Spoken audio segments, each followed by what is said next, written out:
وأبوء بذنبي فاغفر لي فإنه لا يغفر الذنوب إلا أنت اللهم أنت ربي لا إله إلا أنت خلقتني وأنا عبدك وأنا على عهدك ووعدك ما استطعت أعوذ بك من شر ما صنعت أبوء لك بنعمتك علي وأبوء بذنبي فاغفر لي فإنه لا يغفر الذنوب إلا أنت سبحان الله عدد خلقه سبحان الله رضا نفسه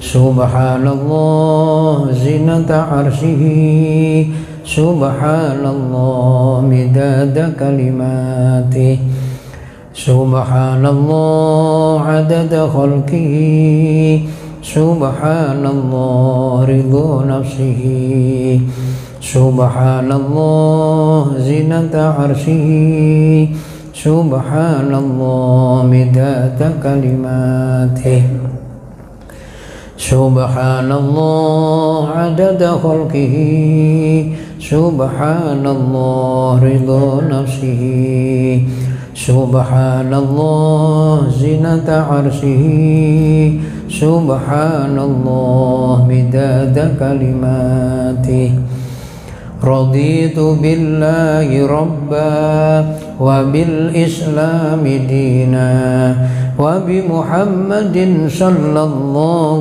عليه وسلم نبيا ورسولا رضيت بالله ربا وبالإسلام دينا وبمحمد صلى الله عليه وسلم نبيا ورسولا رضيت بالله ربا وبالإسلام دينا وبمحمد صلى الله عليه وسلم نبيا ورسولا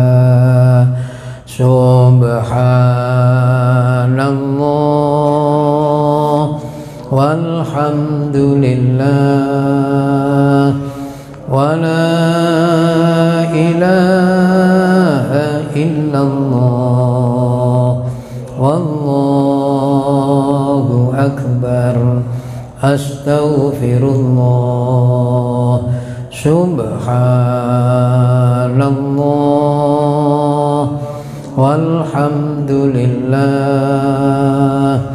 ولا إله إلا الله والله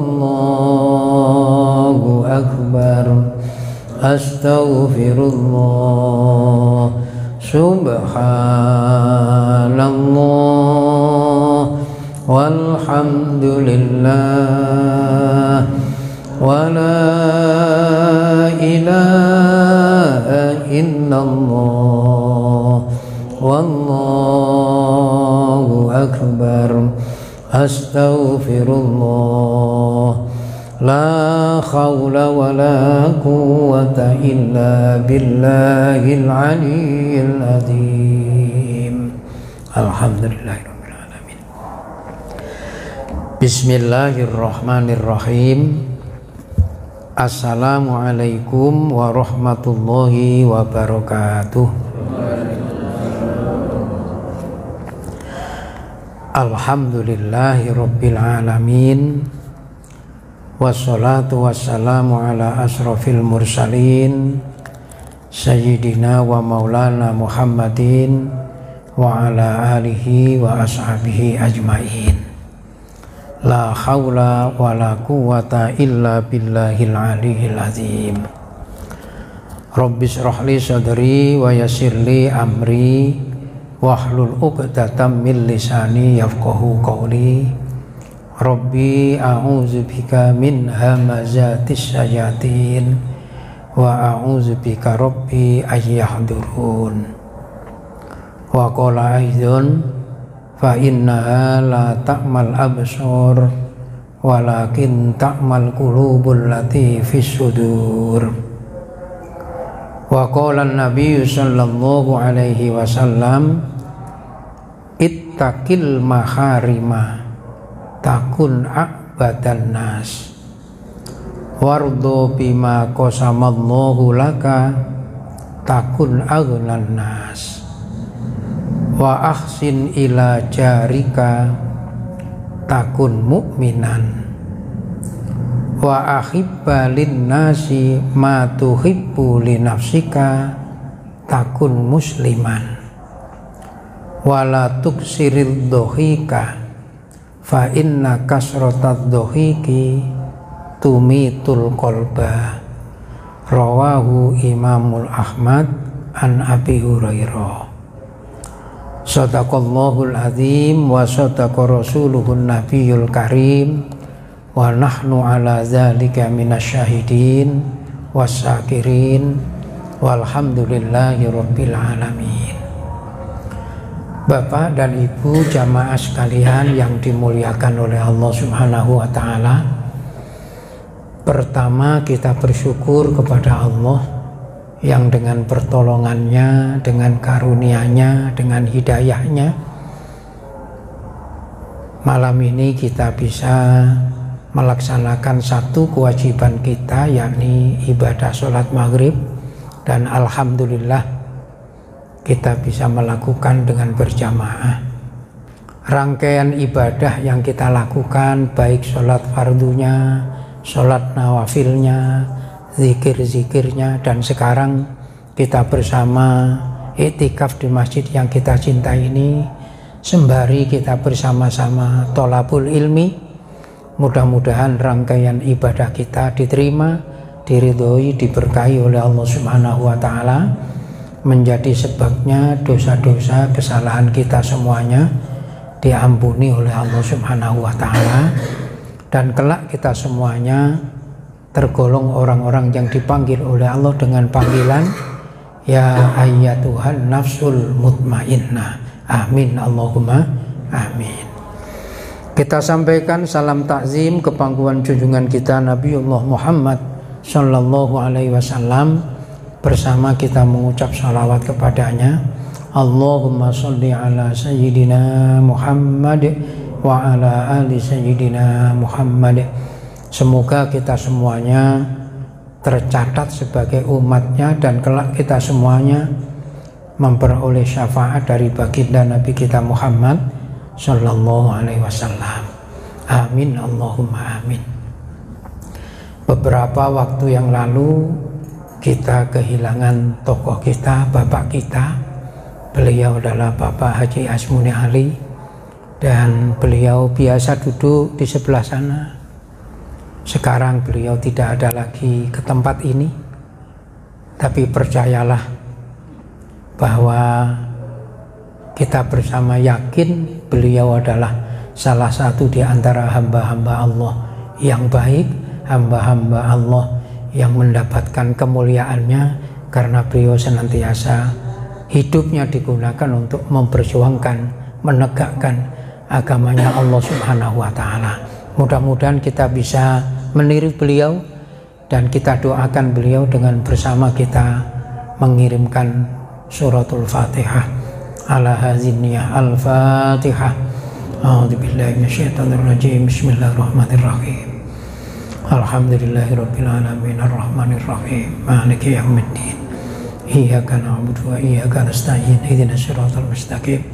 Shiratal ladzina an'amta 'alaihim ghairil maghdubi 'alaihim waladdallin. Amin. Mohon maaf saya ini suaranya kurang sempurna karena beberapa hari itu kena flu, jadi kurang sempurna.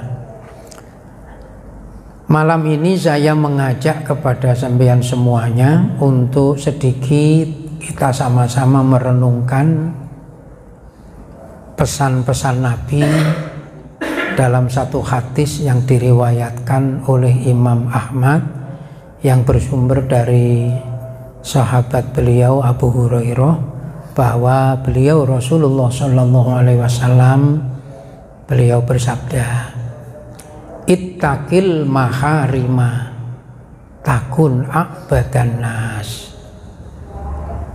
Jadi kalau saya dan sampean sebagai hamba Allah ini kepingin untuk menjadi orang yang dipandang oleh Allah sebagai orang yang paling beribadah, maka kata Nabi,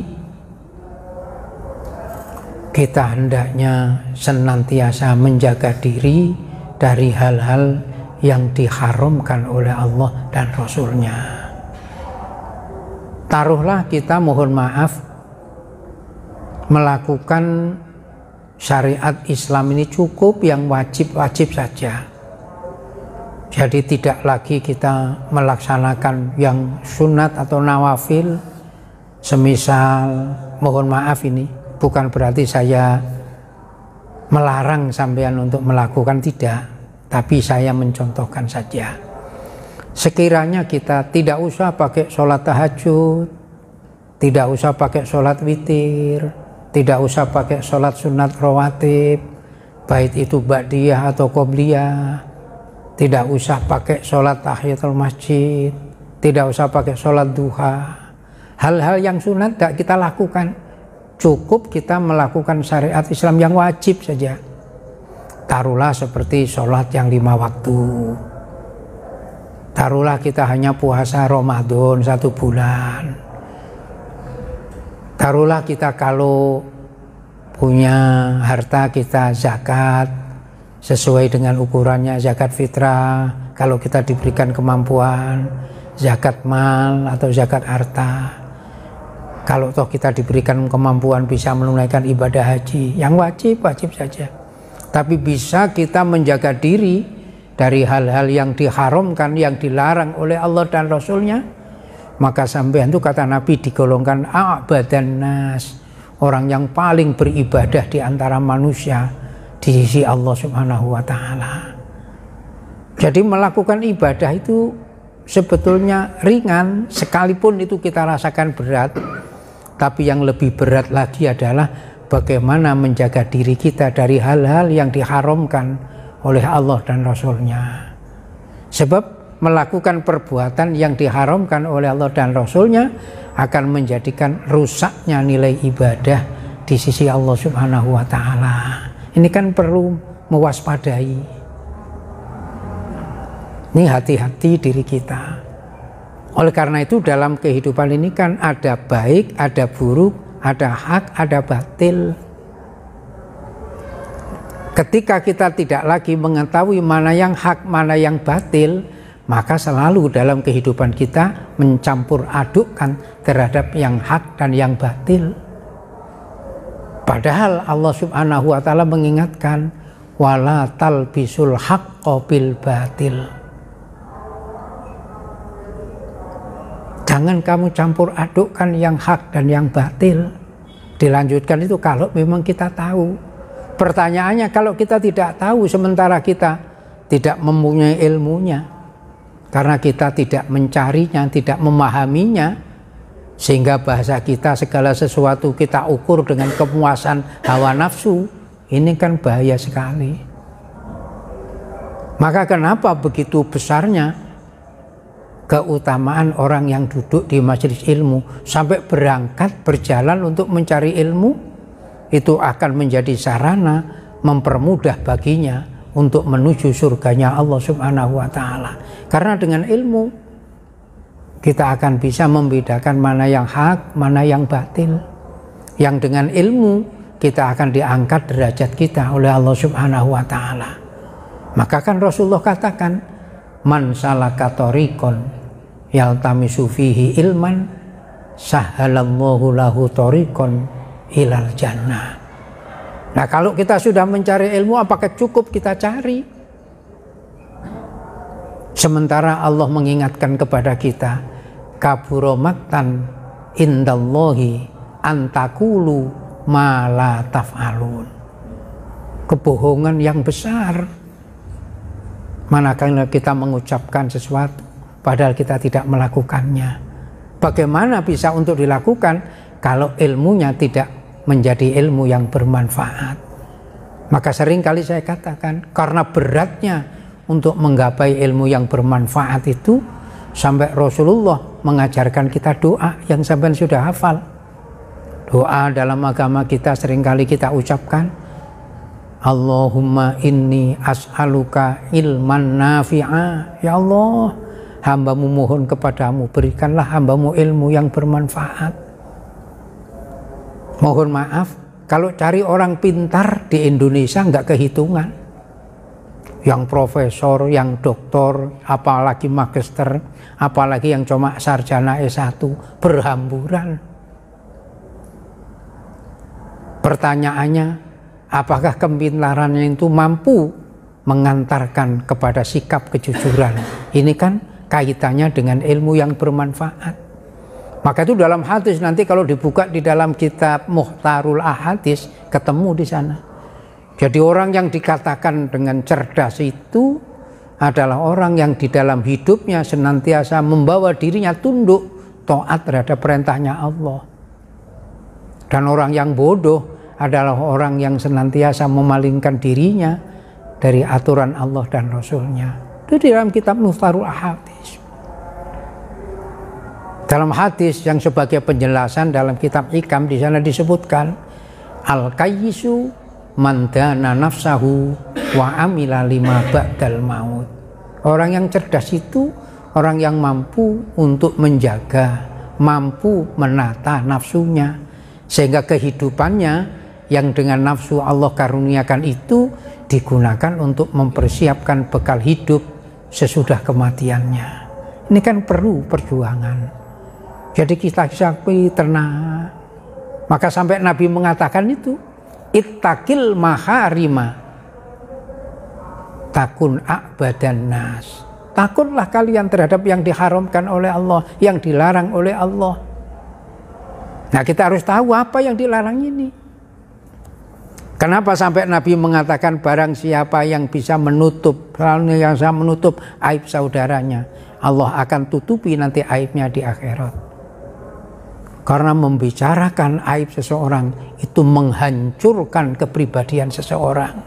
Coba bayangkan, bagaimana kalau pribadi kita dihancurkan oleh orang lain? Tentu kita tidak merasa nyaman. Sementara Rasulullah mengingatkan, hendaklah engkau menjadi manusia yang berbuat baik terhadap sesama manusia. Dan manusia semacam itu dinyatakan oleh Rasulullah sebagai manusia yang baik. Khairun nas anfa'uhum linnas. Nah, sekarang ini kita lihat seolah-olah membuka aib-aib saudaranya tidak lagi dijadikan sebagai sebuah rasa ketakutan, tapi kebanggaan. Mari kita cermati dalam diri kita. Bagaimana ibadah kita? Apakah kita bisa sudah menghindarkan diri dari hal-hal yang dilarang oleh Allah dan Rasulnya? Maka di dalam hukum Islam yang hukum taklifi itu kan ada 5. 5 ini dibagi 3 kelompok. Kelompok yang pertama yang sudah saya katakan itu kelompok perintah. Kelompok yang kedua kelompok larangan. Kelompok yang ketiga kelompok pilihan. Kelompok perintah ada 2, kelompok larangan ada 2, pilihannya ada 1. Ini yang harus dipahami oleh setiap mukallaf. Apa yang diperintahkan ini, hukum taklifi ini, 1 adalah wajib dan sunat. Nih, apa yang harus diketahui oleh mukallaf larangannya?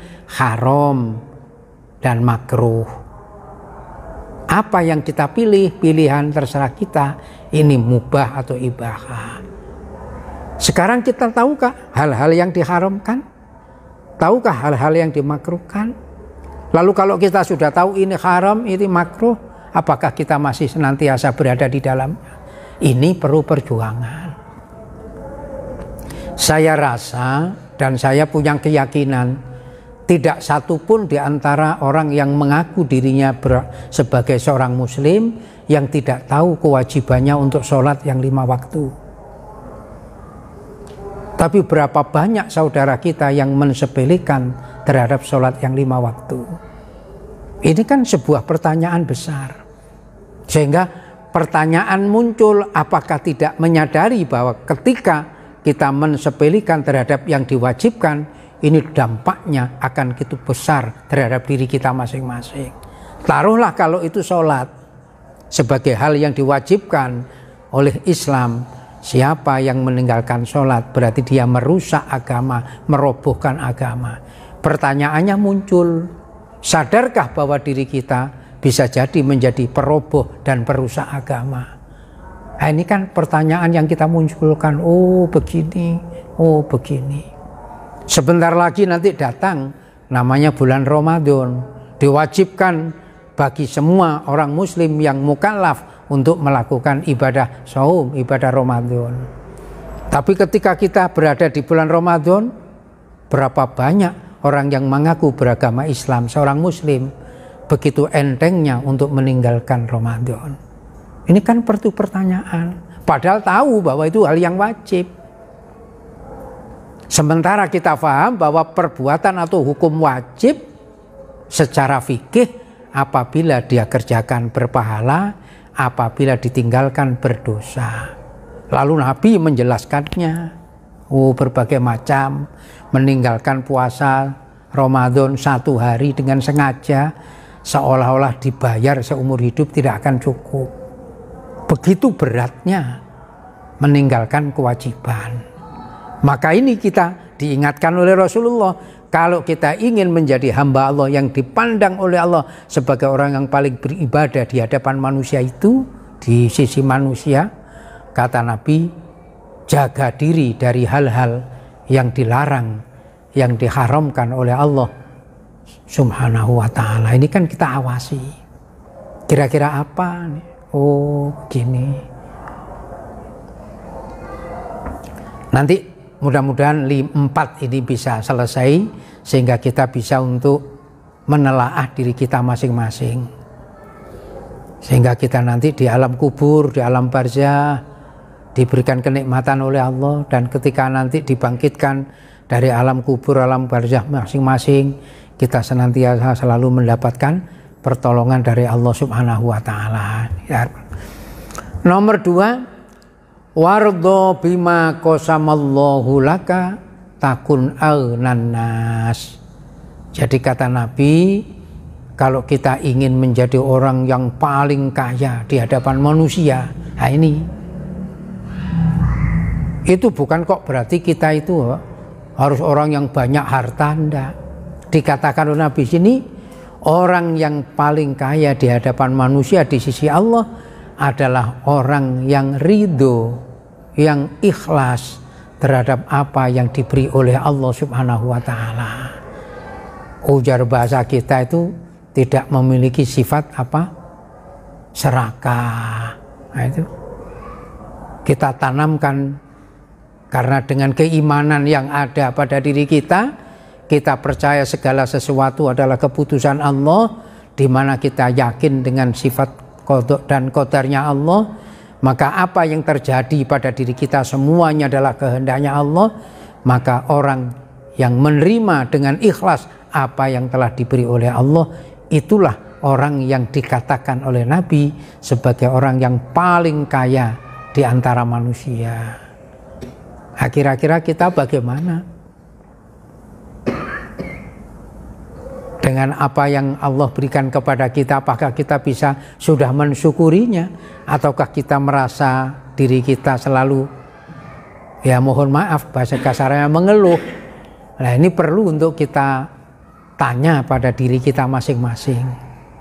Nah, kalau kita sudah bisa menjaga ini, insya Allah lapang dada kita melihat tetangga oleh Allah diberi kelebihan harta benda. Kita tidak ada sifat iri dengki, tapi justru kita bersyukur kepada Allah dan kembali pada diri kita. Ya Allah, boleh jadi seandainya itu Engkau berikan kepada hambamu ini, boleh jadi hambamu tidak mampu bersyukur, mungkin begini yang lebih baik menurutmu ya Allah. Jadi semuanya dikembalikan kepada Allah.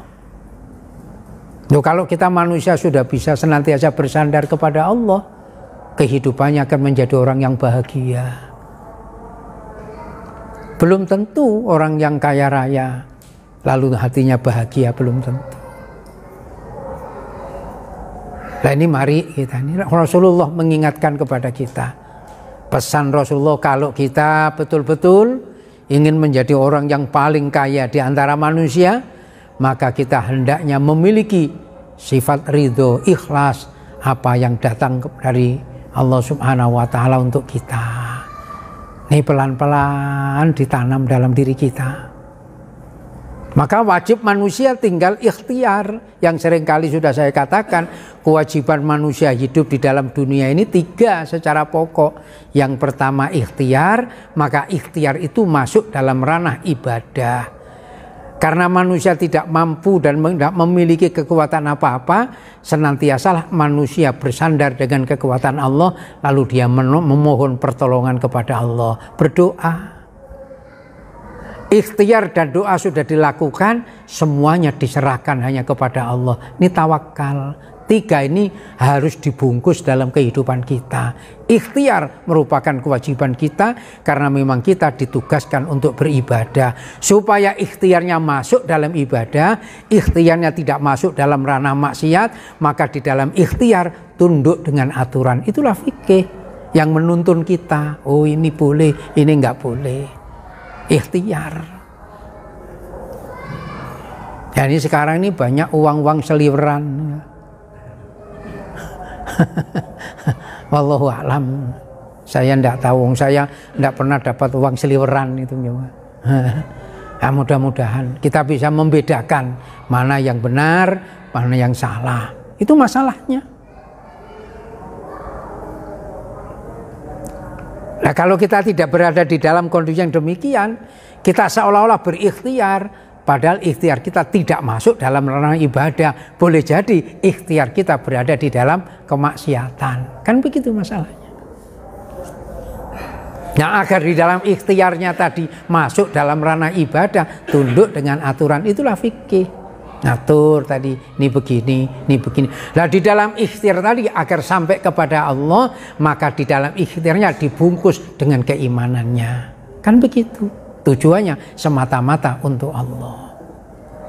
Loh kalau hidup manusia sudah bersandar dan menyandarkan diri kepada Allah, maka dirinya akan tenang karena dia sadar bahwa dirinya datang dari Allah, dirinya akan kembali kepada Allah, dan dirinya akan bertanggung jawab di hadapan Allah.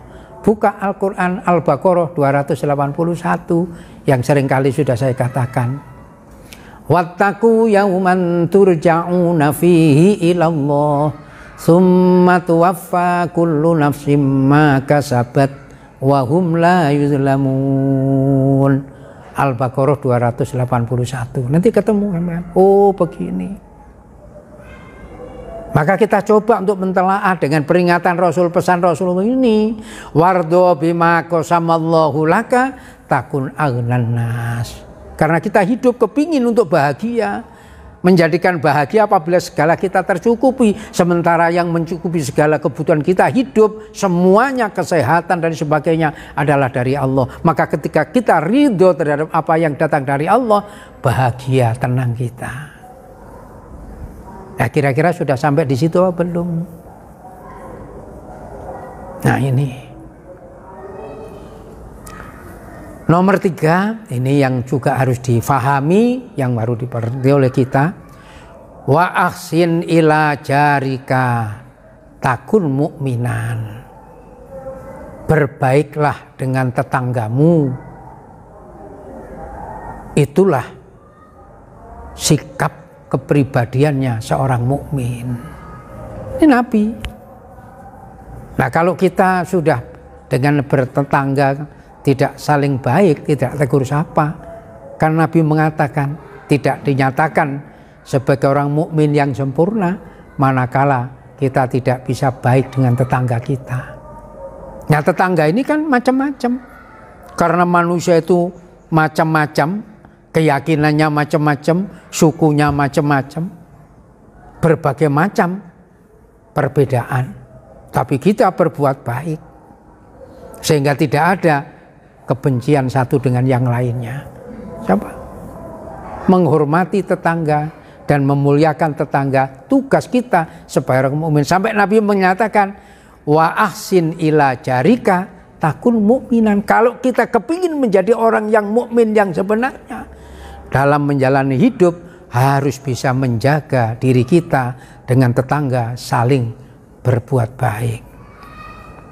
Jangan sampai justru dengan tetangga malah tidak tegur sapa. Pertanyaannya mungkin bisa kita tanya pada diri kita sendiri, apa yang menyebabkan kok diri kita umpamanya tidak baik dengan tetangga? Nah, ini perlu untuk dibaiki. Ini masalahnya.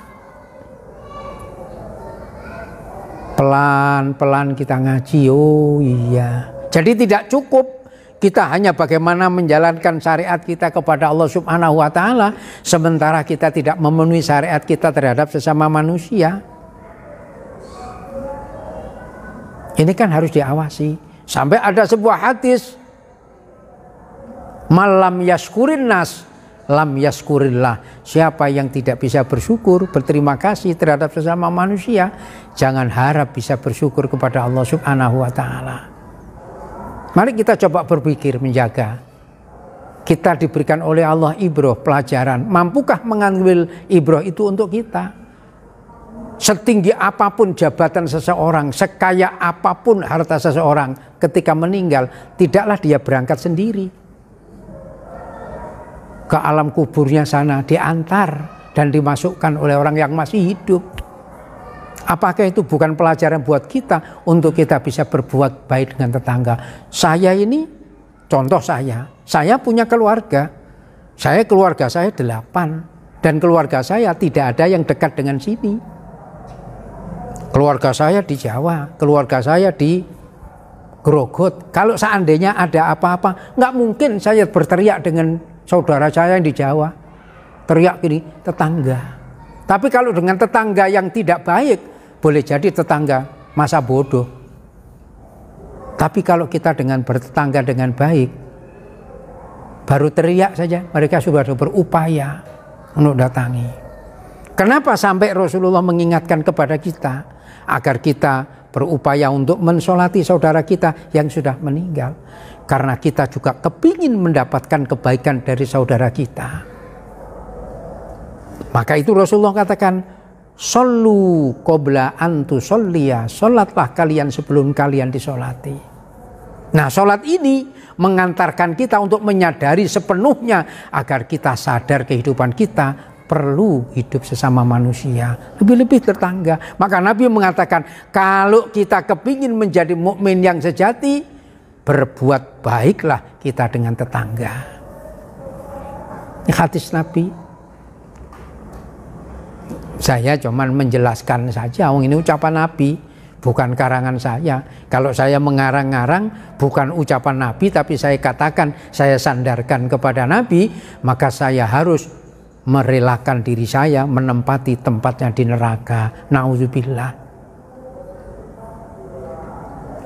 Maka alhamdulillah kita masih diberikan kesempatan oleh Allah untuk bisa merenungi apa yang dikatakan oleh beliau junjungan kita. Lalu kita berupaya untuk memperbaiki kehidupan kita agar kita menjadi manusia yang memperoleh keridhaan dari Allah Subhanahu wa Ta'ala. Lalu yang keempat, wa ahibba linnasi ma tuhibbu li nafsika takun musliman. Kalau kita kepingin menjadi seorang muslim yang sejati, cintailah orang lain seperti engkau mencintai dirimu sendiri. Kalau saya dicubit orang sakit rasanya, jangan mencubit orang. Kalau kita dicaci orang, sakit hati kita, jangan suka nyaci orang. Dikembalikan, diukur dengan dirinya sendiri. Tapi ketika kita mendapatkan pertolongan, bantuan dari orang, bagaimana senang kita. Lalu bagaimana kita bisa menjadi manusia yang senantiasa menebarkan kebaikan kepada orang lain. Ini Nabi Muhammad. Kalau kita kepingin menjadi seorang muslim yang sejati, cintailah mereka sesama manusia seperti kita mencintai diri kita sendiri. Lalu bagaimana kita? Kalau ada tetangga kita yang dalam keadaan tidak mampu, sementara kita diberikan kemampuan dan kita diberi oleh Allah tahu bahwa saudara kita, tetangga kita tidak mampu, lalu kita masa bodoh sampai terjadi tetangga kita seandainya meninggal akibat dari ketidakadaannya, kelaparannya, maka kita sendiri pandang oleh Allah sebagai orang yang bertanggung jawab dosa kita. Coba bayangkan. Ini pesan Rasulullah untuk kita. Jadi kalau kita kepingin menjadi orang muslim yang sebenarnya, muslim yang sejati, bagaimana kita bisa mencintai orang lain seperti mencintai diri kita sendiri. Diukur oleh diri kita sendiri, diukur gini. Dan saya yakin saya dan sampean tidak merasa nyaman apabila kita ini dibuka aib kita. Kepinginnya mohon maaf, sekiranya saya dan sampean itu dibuka aibnya orang lain, orang diri kita, lalu orang lain bisa melihat semuanya tentang kejelekan kita masing-masing. Saya yakin tidak ada satupun manusia yang saling menghormati terhadap kita, saking jeleknya diri kita. Tapi Allah Maha Kaya, ditutupi diri kita sehingga seolah-olah kita paling bagus. Coba bayangkan, seandainya dibuka, Masya Allah. Beberapa waktu yang lalu saya ceritakan di tempat yang lain.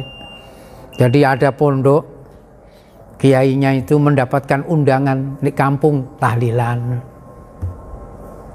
Nah santrinya itu, salah satu santrinya diberi oleh Allah kekuatan, namanya mukasafah sudah.